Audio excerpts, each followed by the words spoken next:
Buongiorno e ben ritrovati con una nuova edizione del TG Flash di New Sicilia. In apertura traffico internazionale di droga tra Sicilia e Spagna, scattano 12 arresti e sequestri per oltre 1 milione di euro.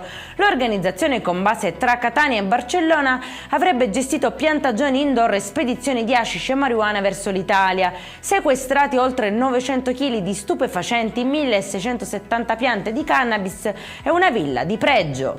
Furto finito in tragedia ad Alcamo, nel Trapanese, dove un 28enne è morto dopo essere precipitato dal balcone durante la fuga. Scoperto all'interno di un appartamento, avrebbe tentato di calarsi dal secondo piano, perdendo l'equilibrio e cadendo per circa 8 metri. Indagano i carabinieri, disposta l'autopsia per chiarire la dinamica.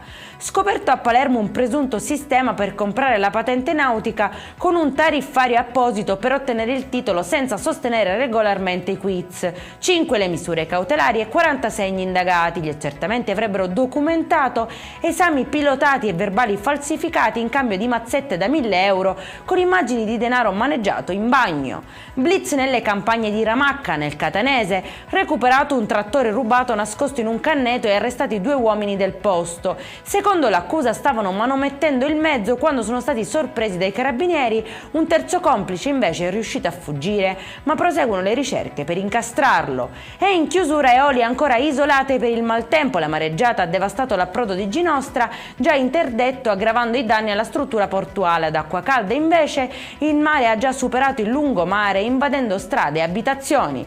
Per questa edizione è tutto, prossimo appuntamento alle 19:30. Buona giornata.